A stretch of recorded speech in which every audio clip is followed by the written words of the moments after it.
Welcome to the Caribbean Cricket Podcast, your one-stop shop for all things West Indies cricket. By the fans, for the fans.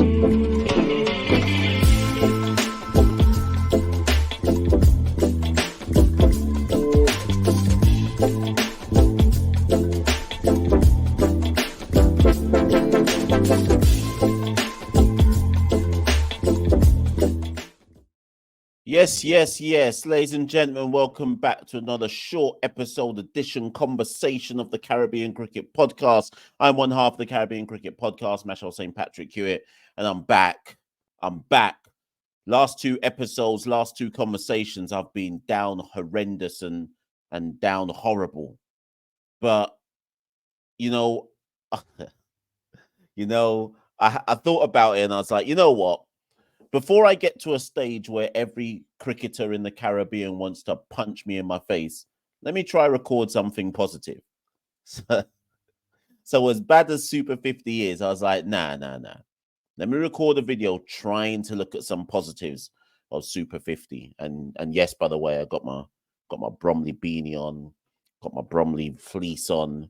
For those of you who follow the football, Bromley versus Blackpool, first round of the FA Cup this Saturday. Make sure you watch that live on BBC Two. But anyways, like I say, I was like, let me record something positive on West Indies cricket. It's been a while. There must be something positive to say on Super 50. And I decided that I wanted to look at the top 5 batters in the competition at the time of recording. So at the time of recording, making this video, most teams have played 6 games. I think only Trinidad and Tobago Red Force, Leeward Island Hurricanes, Jamaica Scorpions, and there's one other team, can't think who, off the top of my head. Barbados, maybe, haven't played 6, but all the other 4 teams have played 6. So we're coming very, very close to the end of the group stage of the tournament before we get into the knockouts. And maybe when we get to like the semi-final knockouts, we'll see some high quality cricket. Now, since I recorded that video saying how down bad the tournament was, and I spoke about how the scores were too low and this, that, and the other, we had one game where Leeward Islands put up 293, and another game where Barbados put up 300 plus, only the third 300 plus score in the competition thus far. And then today, at the time of recording, West Indies Academy beat Guyana Harp Eagles by 90. Was it 97? Was it 97 runs or was it 93 runs? I don't know, but either way, they smashed them. But like I say, I wanted to look at some positives. So I wanted to look at the time of recording, who are the top 5 batters in the tournament.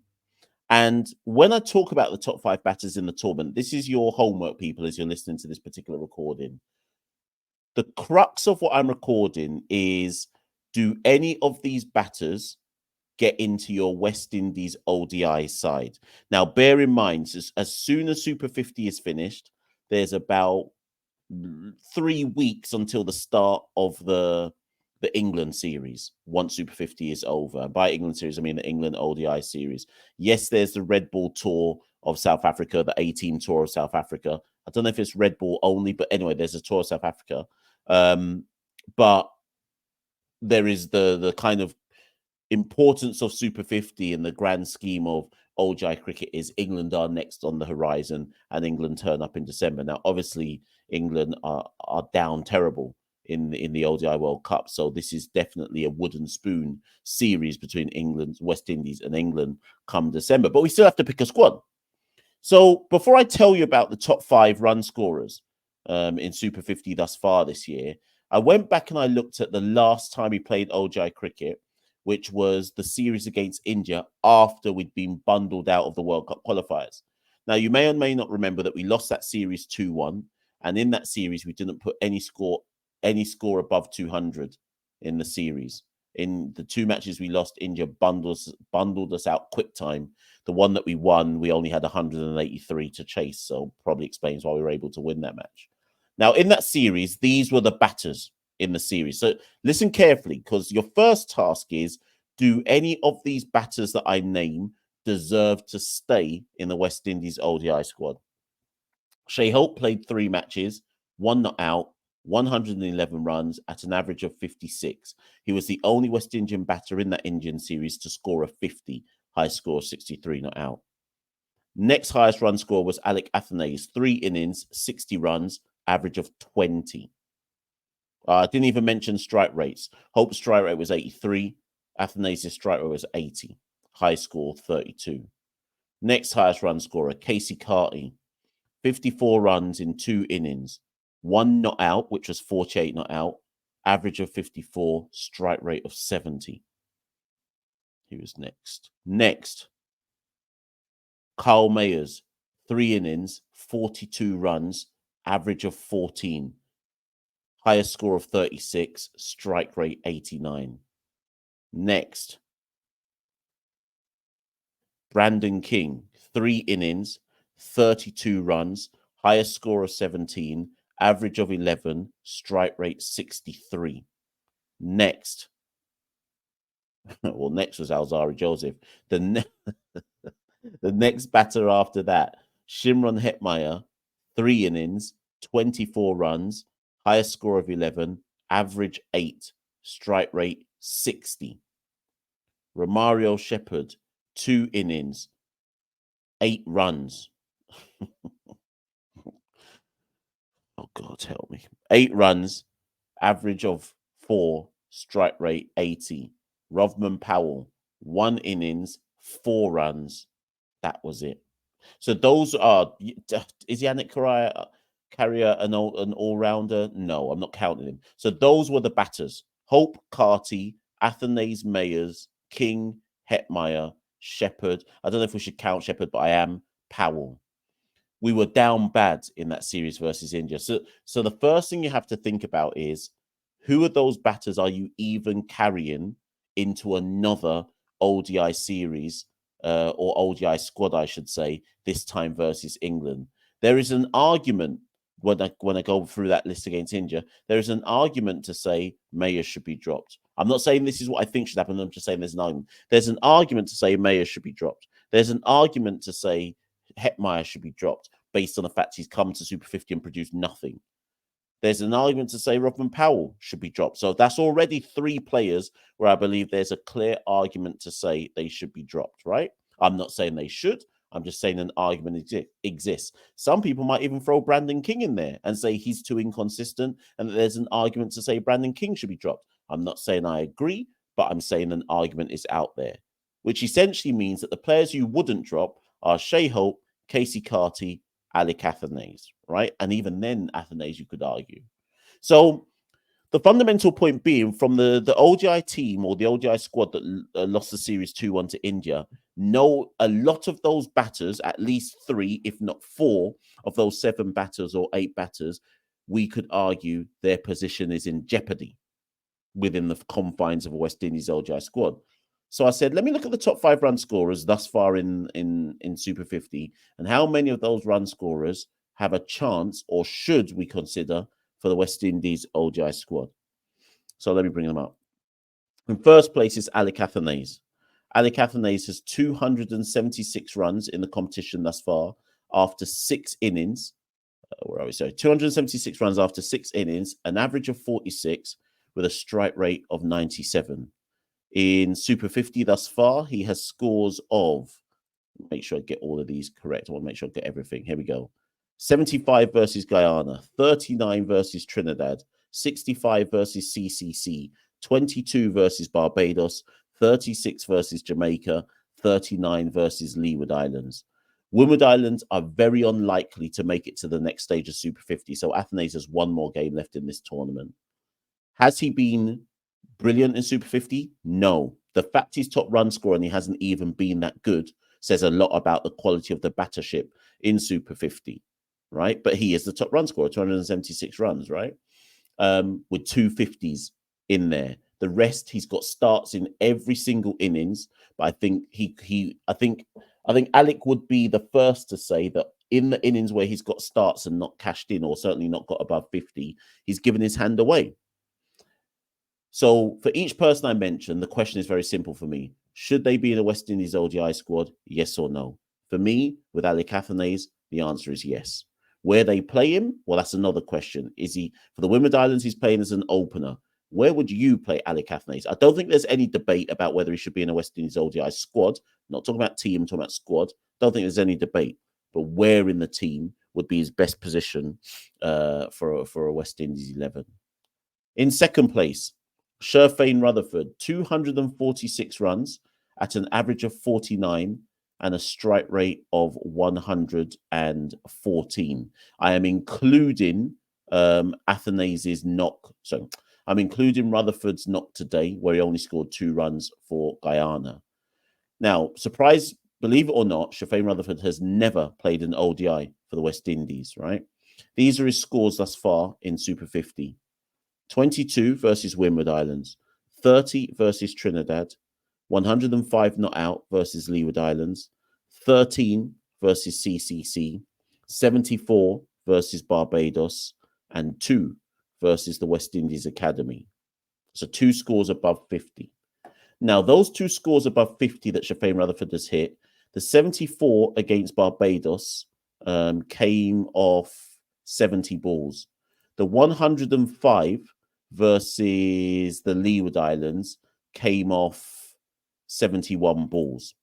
Now, I'm sure the Guyanese in the listening to this are going to come for me when I make this point.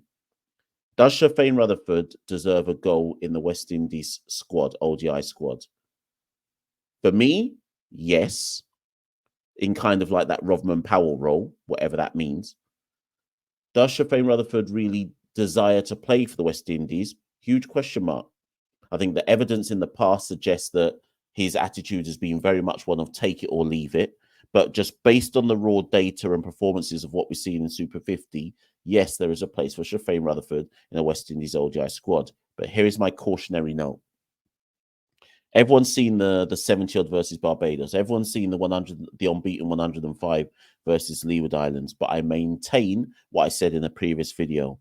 Can Sherfane does Sherfane have the ability to dig in and make what I call difficult runs?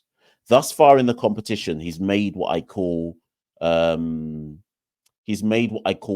beating runs. Now, and that's not to say that those runs don't have any value. That's not because runs is runs, right? So I'm not trying to denigrate him and say it doesn't count if all you're doing is ball beating. But I guess what I'm trying to get at is his 74 and his 105 not out have been counter-attacking T20 style innings, where I think Sherfane has basically said, the team's in a perilous situation, I'm going to counter-attack. And there again, like I say, call it like a Rovman Powell type position in the West Indies squad or ODI squad. There is definitely a place for a player like that. But does Sherfane Rutherford have the ability to play difficult innings when you can't just blast your way out of trouble, where you can't just counterattack? I still think there's a question mark there. But based on Super 50 performances, when the ODI squad is selected versus England, does he deserve to be in there? I think yes. In third position, Teddy Bishop, West Indies Academy, 244 runs at an average of 61 and a strike rate of 100.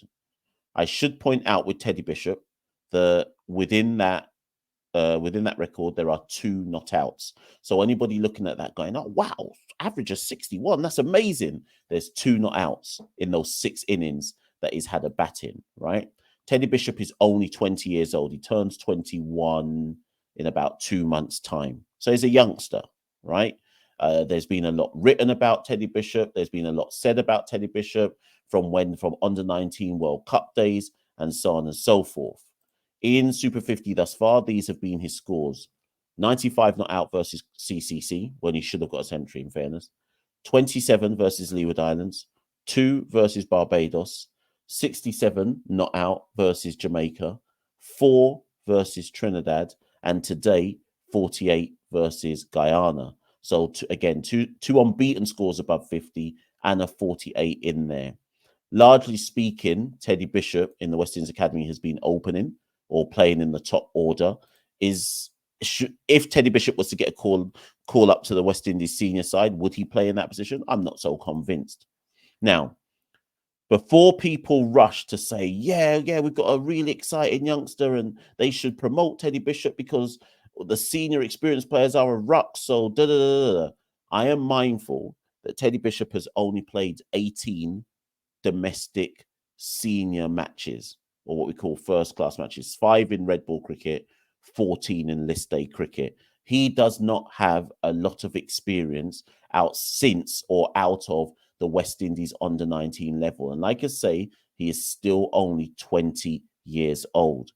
So the question mark I have, and I'm fairly certain a lot of people listening to this will be like, well, boy, the experienced players suck. Just call up the youngster because we've got nothing to lose. And I hear that. But is the time now for 20-year-old Teddy Bishop to be called up into a West Indies senior side? In truth, this whole West Indies Academy performances that he's putting in this competition is the first time he's shown any level of, is consistency even the right word, but any level of what I call true translation of under 19 ability to the senior stage. That's my personal opinion. I think this is the first time we're really seeing him being able to translate it. If we accept that this is the first time we've really seen Teddy Bishop be able to translate it, does that mean you immediately call someone up to the senior side? Me personally, no. Do I earmark Teddy Bishop as one for the future? Yes. I would rather see Teddy Bishop go on a West Indies A tour to South Africa than see Teddy Bishop turn up in a West Indies ODI squad versus England. Yes, again, some of you will counter that and say, Mash, we're building towards a 2027 World Cup, which is 4 years from now. By then, Teddy Bishop will be 24 going on 25. Why wait? Get him in from now. Hear that. But again, I question this. Would we be destroying him by bringing him in so early? I'll leave you lot to answer that. In fourth place, Shane Dowrich, a bit of a comeback revelation here. Shane Dowrich, 234 runs at an average of 78 in the competition and a strike rate of 92. In this, Shane Dowrich is just turned 32, so you could argue he's still got some years left in him after finally coming back properly to West Indies cricket, or domestic cricket properly, I say. These have been his scores so far in the competition.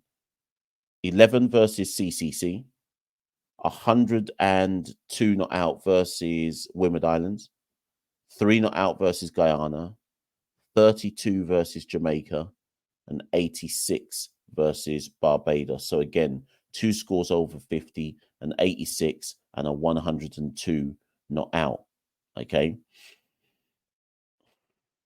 It's a difficult one. Shane Dowrich did play some first-class cricket for Barbados earlier in the year, all the way back in February, March. He scored 124 versus Leeward Islands in first-class cricket, 64 not out versus Jamaica. Shane Dowrich wants to get back in the West Indies team. Is Shane Dowrich a limited overs batter? You would not think so based on earlier iterations of Shane Dowrich. However, he is the 4th highest run scorer in this year's Super 50 at the time of recording. CCC are unlikely, you would think, to get into the semi-final stage. So again, he's maybe got one more match in him. My question isn't so much whether Shane Dowrich should be in the West Indies ODI squad.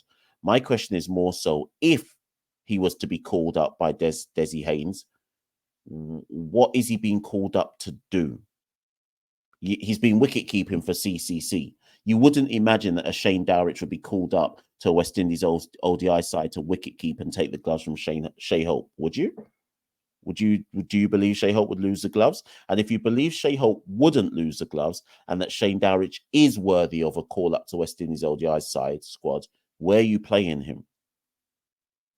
Are these numbers good enough? He's got the best average relative to strike rate. Do we just look at it simply and say, this is the domestic competition? What else do we have to go on? He's performed, so call him up. There's plenty of men in the current or the last selected ODI squad who haven't performed, and Shane Dowrich has performed. Is it just as simple as that? Is it black and white like that? You lot get in the comments below and let me know. And what I do like about Shane, though, is the counter argument to the Sherfane Rutherford argument. The games where Shane has scored big, let's see if I've still got it. So 102 not out versus Windward Islands came off like 100 balls, I think. The 86 against Barbados came off 84 balls. So Shane hasn't been ball beating. What he's been doing for me is rotating and going at just over a run a ball. There's an argument to say, I call those innings accumulation innings, not ball beating innings, not T20 style innings, but keeping the scoreboard ticking over, rotating, and run accumulation innings. I would argue there is a place for a player like that in the West Indies side. We don't want a team of 6 ball beaters from numbers 1 through to number 6. Is that enough, though? Get in the comments below, let me know. And then finally, believe it or not, at the time of recording, sorry, just get some water there. Number 5, or the 5th highest run scorer in the current 50 Super 50 competition is Justin Graves. Justin Graves is 29 years old, will be turning 30 years old. Again, another player who's been around for literally a decade, but people could be forgiven for thinking that he's younger than he actually is. Turns 30 in about 2 months. Has played some ODIs for the West Indies before. People may not remember that he was called up to open versus Ireland, played 3 matches, averaged 10, scored 29 runs in total. Strike rate was 34. He looked completely out of his depth, right? In this competition, that was 2 years ago. In this competition thus far, Justin Graves has scores of 39 versus the Academy, 15 not out versus Guyana, 58 versus Trinidad, and 121 versus the Windward Islands. So he's only had 4 at-bats, to be fair to Justin Graves. And of those 4 at-bats, 2 of them have been a 50 and a century. It's not to turn your nose up at, right? So 121 and 58. And those 2 big scores have come when he's opened the innings, right? When he scored the 39 for the Leeward Islands against West Indies Academy, he was batting at number 6. Last 2 innings, he's opened the innings. Strike rate is only 88. Average is 78, like Shane Dowrich. Is there a spot for Justin Graves to get a recall in the West Indies ODI squad? Can you turn your nose up as someone who's got a 50 and a century? On paper, no. Do I believe Justin Graves should be in the West Indies ODI squad? No. What would he need to do for me to entertain any kind of idea of Justin Graves being in an ODI squad? Well, who's he playing for? Is it CC? Who's he playing for? Oh, Leeward Islands. So Leeward Islands are definitely going to be in the semi-finals. So he's got at least 2 more games, you would think, in this competition.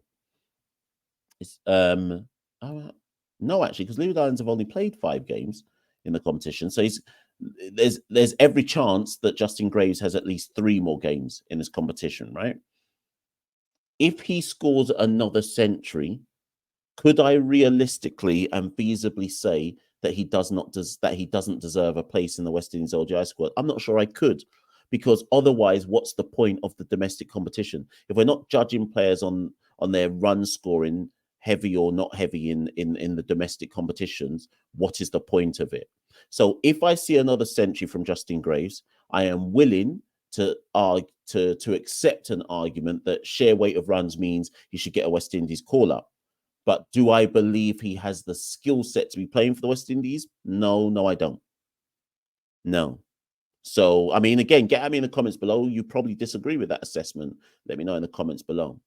Now, that's the top 5 run scorers. I'm fairly certain that some of you will say, but Mash, you haven't spoken about this person. Yeah, I'll come back. When the tournament's over, I'll come back and see if that top 5 list has changed. But these are based on sheer weight of runs, the top 5 batters in Super 50 at this moment in time. And my argument is simple. If they're the top 5 batters, they're the ones who should be most in line for any potential West Indies call-up. Do you think these are realistic names to be in a West Indies ODI squad? And just as I finish, I ask you this as well. Shimron Hetmyer in this year's tournament has played, Santoki tweeted about it today. Let me find the tweet. Shimron Hetmyer, in the Super 50 preview show, preview show of the tournament, I said to Santoki, does Shimron Hetmyer have to perform? Does he owe Guyana and almost the region a quality level of performances that says, I am above this level of cricket? Santoki said he thinks that Shimron Hetmyer will get picked in the West Indies ODI squad going forward no matter what. And I heard that. But the reason why I asked if Shimron Hetmyer has to perform is because in the back of my mind, I was like, this guy isn't going to perform. He's going to go through the motions and probably suck in this year's tournament. At the time of recording, Shimron Hetmyer has played 6 innings for Guyana Harpy Eagles in this year's Super 50. He has a total of 83 runs. He is averaging 13. It's worth noting that in the India series, his big comeback to the ODI team, Shimron Hetmyer faced 3 innings and scored 24 runs, averaging 8. His highest score was 11, right? So we're saying across the last 9 innings in 50 over cricket, international or domestic, Shimron has failed. Does that mean he gets a place? Does he keep his place in the ODI squad anyway? And if he does, what does that say to Alick, Athanaze, Sherfane Rutherford, Teddy Bishop, Shane Dowrich, and Justin Graves? If Shimron is able to keep his spot regardless, what was the point of Super 50? My name's been Machel St. Patrick here at one half of the Caribbean Cricket Podcast. As ever, I'm here to debate, discuss, conversate. I'm not here to say I'm right. I'm just here to raise the stats, talk the facts, and debate things in West Indies cricket. You can follow the Caribbean Cricket Podcast on Twitter and Instagram. You can see it on the ticker tape below.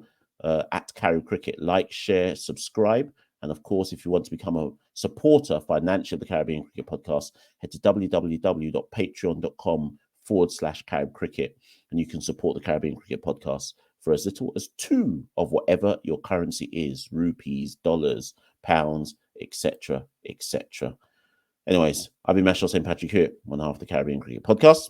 Thank you, and good night. We rule the cricket world.